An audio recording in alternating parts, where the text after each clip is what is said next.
Modi nomination కార్యక్రమానికి హాజరైన TDP అధినేత చంద్రబాబు, జనసేన అధినేత పవన్ కళ్యాణ్. ఎన్డీఏలో జనసేన భాగస్వామ్యం కావడం తమ అదృష్టమన్నారు పవన్ కళ్యాణ్. ఉత్తరప్రదేశ్లోని వారణాసి లోక్సభ స్థానానికి ప్రధాని నరేంద్ర మోడీ నామినేషన్ దాఖలు చేశారు.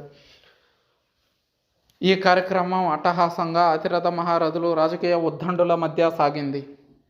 ఇది మోడీ నామినేషన్ ర్యాలీలా అనిపించలేదు, మోడీ ప్రమాణ స్వీకారం ర్యాలీలా అనిపించింది. అయితే ఈ కార్యక్రమానికి 13 మంది ముఖ్యమంత్రులు హాజరయ్యారు. అదేవిధంగా ఎన్డీఏలోని భాగస్వామ్య పార్టీల అధినేతలు ఈ కార్యక్రమంలో పాలుపంచుకున్నారు. ఈ కార్యక్రమానికి తెలుగు రాష్ట్రాల నుంచి టీడీపీ అధినేత నారా చంద్రబాబు నాయుడు, అలాగే జనసేన అధినేత పవన్ కళ్యాణ్ హాజరయ్యారు. అయితే ఓ నేషనల్ మీడియాతో మాట్లాడుతున్న పవన్ కళ్యాణ్ ఎన్డీఏ కూటమి గురించి ఆసక్తికర వ్యాఖ్యలు చేశారు.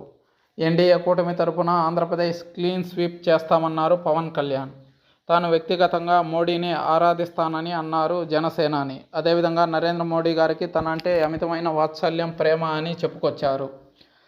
కేంద్రంలో ఎన్డీఏ ఆధ్వర్యంలో ఉన్నటువంటి ప్రభుత్వం 400 పైచిలుకు స్థానాలను కైవసం చేసుకుంటుందని, అందులో సందేహమే లేదని, ఈ ప్రపంచంలో కాంగ్రెస్ పార్టీ కొట్టుకుపోతుందని చెప్పుకొచ్చారు పవన్ కళ్యాణ్.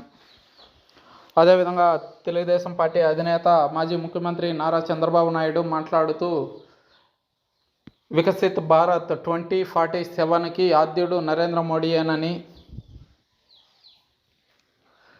ఈ మహాయజ్ఞంలో పాలుపంచుకునే అవకాశం తెలుగుదేశం, జనసేన పార్టీలకు లభించడం మా అదృష్టంగా భావిస్తున్నామని, దేశానికి మా వంతు కాంట్రిబ్యూషన్ తెలుగు రాష్ట్రాల నుంచి మేము ఇస్తామని అన్నారు చంద్రబాబు నాయుడు.